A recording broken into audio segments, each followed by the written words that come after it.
Good morning. My name is Amira Manley, and today I will be presenting the toxic impact of the gymnastics industry on the mental health of female athletes. Before I begin, I would like to disclose a trigger warning. I do discuss sexual and emotional abuse, eating disorders, and body image throughout this video. So if anyone feels uncomfortable, you are free to walk out of the class or put your head down, whatever makes you most comfortable. Gymnastics, a hands-on, physically enduring sport, has been around for over 200 years. Gymnasts undergo struggles that affect their lives inside and outside of the gym. Due to these issues, it leads to unhealthy personality traits and having gymnasts feeling uncertain about themselves. The most prominent behaviors and actions gymnasts sadly experience are unhealthy athlete and coach relationships, strict ruling, body image, and sexual and emotional abuse.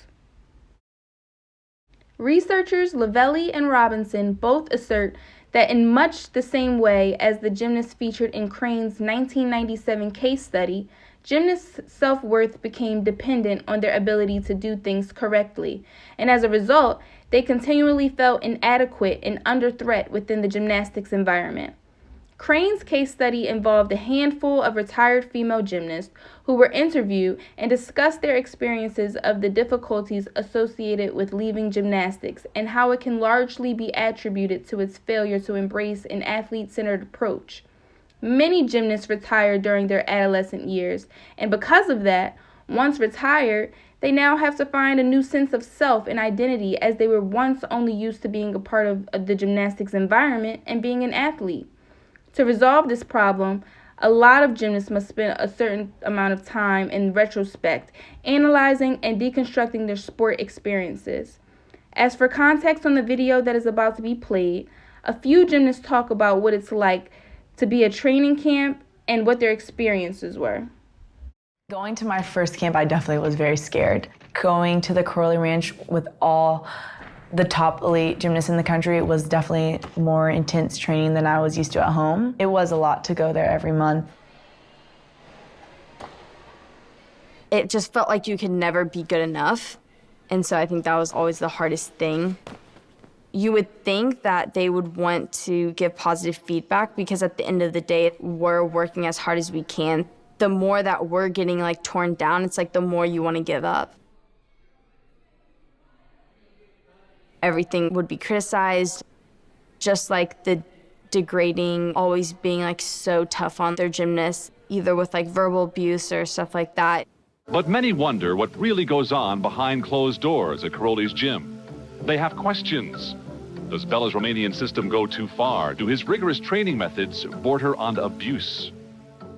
This is the type of stuff that they got away with in the communist system when they were coaching gymnastics in Romania. It was okay to hit kids. It was okay to throw chairs at them. It was okay to make them bleed. It was okay to starve them. And when they came here, there were still remnants of all of that. So that mindset came over to the United States program. They controlled what we ate. They'd search our bags sometimes for food. Everything was controlled. How we stood, how we had to wear our hair, where we were at all times. And that sense to feel like I had to be perfect all the time. Reach for more perfection. Good rest, and let's have a strong workout tomorrow. Thank you, all the girls are there. We're competing and we're teammates essentially, but we're all fighting for the same spots, and we all want to be the best one in that gym. It's just a lot of kind of mental warfare that you're experiencing. It's a lot. Now we move on to some essential keywords and events that represents the gymnastics industry. For starters, meet, a word commonly used in gymnastics, is simply another word for competition. Next, we have spotting. Spotting is when the coach typically guides the gymnast through their skill and prevention of an injury. Moving along to the 4 events in women's gymnastics, starting with the uneven bars, which includes 2 wooden bars that can both be adjusted for height and width. Gymnasts swing and transition back and forth between the two.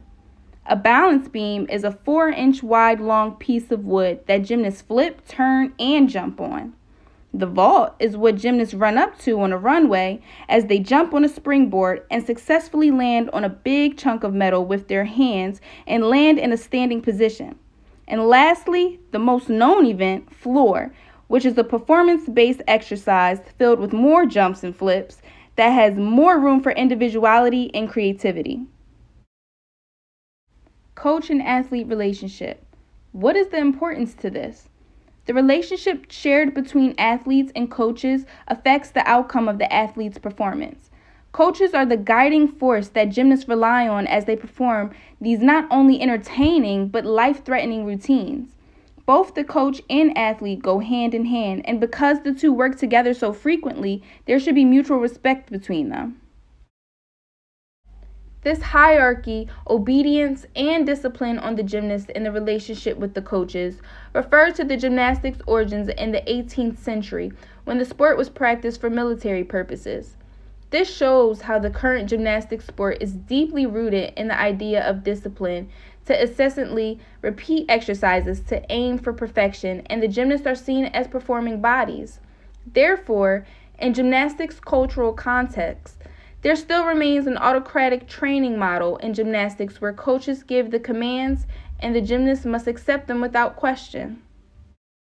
In some cases, coaches abuse this relationship by manipulating young athletes' gullibility and vulnerability and uses that to overpower them. Coaches are aware of the control they have over their gymnasts and discipline their gymnasts any way they please because that is what they believe will best benefit them, all while feeding their own satisfaction. This type of behavior between coaches and their athletes has been happening since the 18th century and is still common today. Coaches force their gymnasts to do certain things that cause gymnasts to feel uncomfortable, such as doing a skill that they aren't 100% confident in or self-assured about doing. Because coaches are known to be superior to gymnasts, they easily take advantage with treating their athletes harshly. As young gymnasts are continually talked to in an inappropriate way, it disintegrates their confidence and self-worth. It also leads gymnasts to think that being treated that way is normal and that is a part of gymnastics culture. These gymnasts gather these thoughts that are now embedded in their heads to make them believe that everything revolves around competition and winning because it upholds not only their reputation, but also their coach's reputation as well. Although every coach isn't this cruel, and it is definitely possible for a gymnast to have a good experience, it still unfortunately frequently occurs. Previous research has suggested that at high performance levels, a coach's realm of influence over the athlete often extends beyond the athlete's training into other areas of the athlete's life, including diet, sleep patterns, and even interpersonal relationships, says researchers Sterling and Gretchen, thus increasing the significance and critical nature of the coach-athlete relationship at this level. As I've previously stated, coaches have superior complexes, and it's normally seen that coaches have tendencies to control their athletes, and by further doing so, they often overstep their boundaries by inserting themselves into their athletes' personal lives outside of the gym to further gain their control over them. Gymnastics as a sport is consumed with rules that gymnasts have to follow in order to compete. Rules are constantly changing in competitions and will continue to do so as the athletic talent continues to increase. This video I'm about to play will further go into the topic.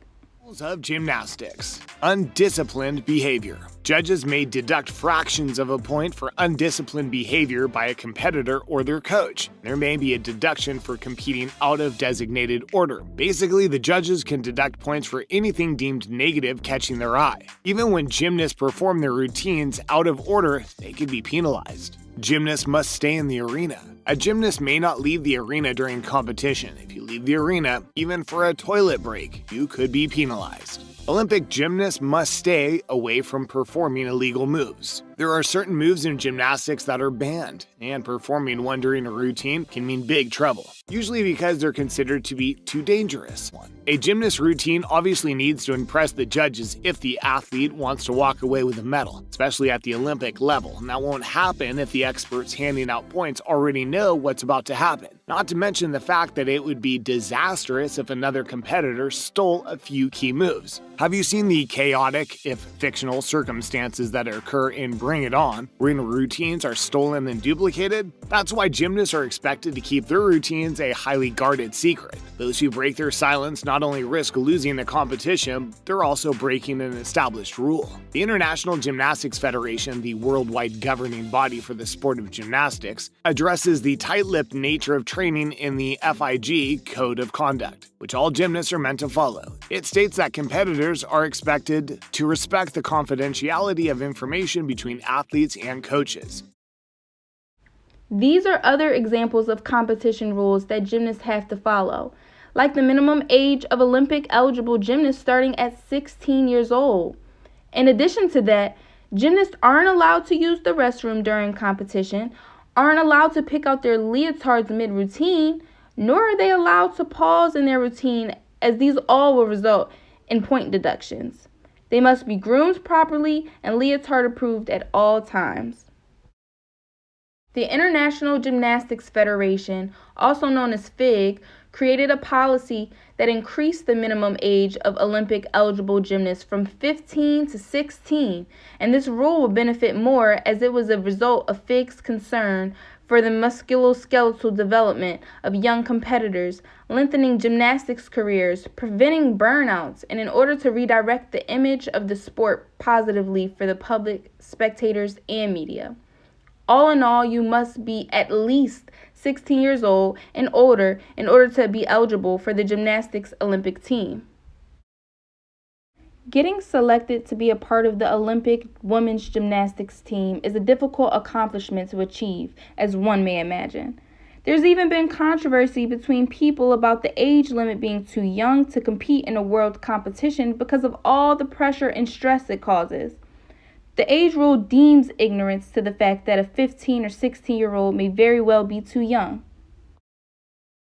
In a research paper about analyzing the need and mechanisms for protecting elite children gymnasts, Kirsten Hoffman mentions, in sports where the athlete's clothing is limited, it should be no surprise that the athletes who participate worry about their body image pertaining weight and their overall outlook of themselves in their leotards and costumes, and that this self-consciousness may gradually lead to eating disorders. A perfect body for a gymnast is found to be thin and short because gymnastics culture believes that that is what makes an athlete lighter and more flexible, in hopes of resulting in gymnasts mastering harder, more impressive skills. Gymnasts feel so obligated to become skinnier that they turn to dangerous methods in order to achieve that, as 50% of the gymnasts wanted to be at least 5 pounds lighter. Moreover, 61% of these women exhibited some sort of disordered eating symptomatology. Leotards that gymnasts wear are skin tight and can be very uncomfortable and exposing.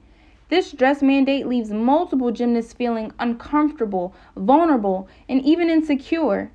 It exposes a huge part of their body, leaving them to be sexualized by whomever, and leads to bigger internal problems such as unhealthy body image, and can even get as bad as leading gymnasts to eating disorders. From uniforms to the unique skill sets required to compete, all while trying to reach success in a timely manner, can all lead to unhealthy eating habits and intense training regimes. This next video is about gymnasts' experience on their diets and how that has affected them. It all starts with the mindset. It all starts with how you look at yourself.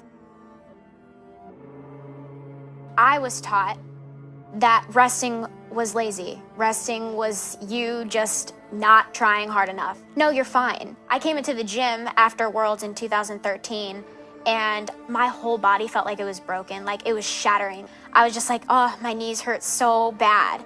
And she was just like, yeah, it's probably just because you had, a lot of days off, so you've gained weight. You start thinking that your pain isn't real.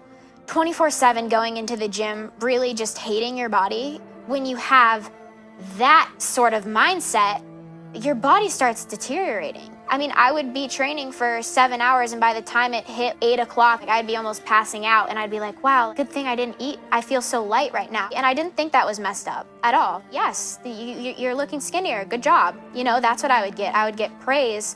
I would go back to the gym and then burn myself out for 3 months. I was so unhealthy and tired that I couldn't get out of bed.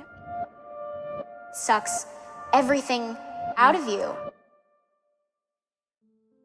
I don't remember the first time I actually felt out of place in my body, but I do remember in the sport with the other girls, we always just wanted to be small.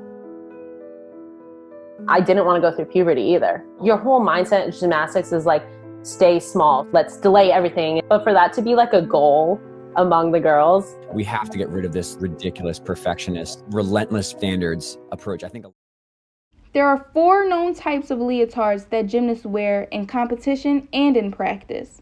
First, a long sleeve leotard, which is exactly how explained. A regular leotard with sleeves down to the wrist. Second, a tank leotard, which is a leotard that is sleeveless. Third, a 3/4 leotard, which is the standard leotard usually worn during competitions. It's similar to a long sleeve leotard, but instead the sleeves stop right before the wrist instead of reaching the wrist. And fourth, we have a bike tard, which is a leotard that is also sleeveless, but has shorts attached to it. I'd like to give another trigger warning before continuing on to the next topic, as I will be discussing sexual and emotional abuse in the next few slides. Coaches using their authority to one's advantage and manipulating their gymnast into losing weight are both forms of abuse.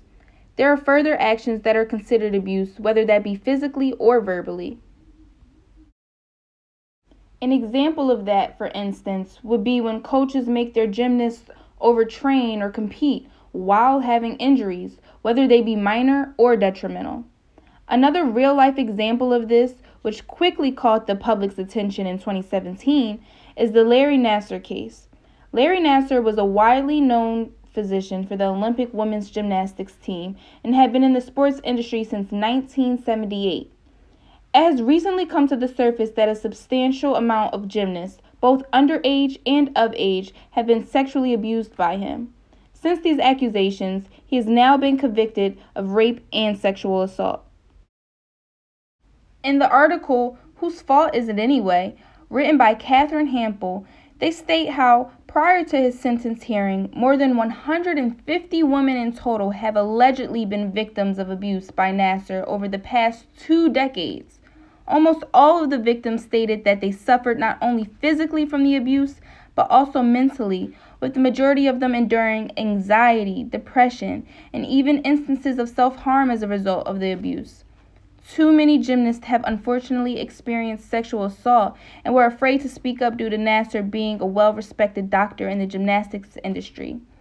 Even when prior gymnasts bravely spoke on their traumatic experiences before Nassar was convicted, people would dismiss the young female victims as if they weren't worthy enough of being listened to or believed.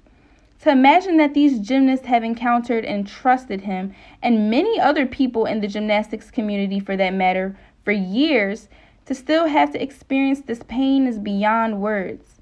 As disturbing and heartbreaking this may be, this is the sad truth that many people overlook. With the various forms of abuse present in the gymnastics corporation, gymnasts become traumatized and mentally unstable because they have constantly been destroyed by the ones they should be able to trust and confide in the most. When the first gymnast, Maggie Nicole, reported Nassar for sexual assault, she disclosed that she later found out that Michigan State University had ignored complaints against Larry Nassar from other girls going back 20 years and had investigated him for sexual assault in 2014, but failed to inform USA Gymnastics. She says if they had, she might have never met Larry Nassar and would have never been abused by him. There are currently still ongoing problematic concerns in the gymnastics community until this day. Even sports outside of gymnastics experience these same concerning issues. Many athletes across the board tend to fold under pressure, resulting in poor performances at competitions. Along with the media having such a strong presence, it tends to become difficult to overcome negativity and opinionated people, all while trying to do well. This is where change must happen. More light should be shed on how harsh these athletic communities truly are, in hopes that more athletes come out with their own experiences, discuss it, and fix it moving forward. Many people have something they are dedicated to, including me, similarly to how gymnasts are with gymnastics. Gymnasts are willing to take risks like moving across the country to train or maintain a healthy, strict diet, compared to something much more common such as a doctor-patient relationship, for example, and how their relationship is maintained. When regarding gymnastics, it's important that the coaches and athletes work together to maintain stability and health in order to thrive in the gymnastics industry. Think about that one thing that you're dedicated to. Are you willing to endure unimaginable things or take risks to accomplish greatness? As I leave you guys with that lingering thought, let's get into activity time. You ever heard of a Build-A-Bear? Well, this time, it's a Build-A-Leo. Put yourself in a gymnast position. Act like you're about to compete at a meet. What would you be comfortable wearing? I want you guys to design and decorate your own leotards. You can add shorts, leggings, sleeves, whatever you want with your Leos. Make it look nice and have fun with it.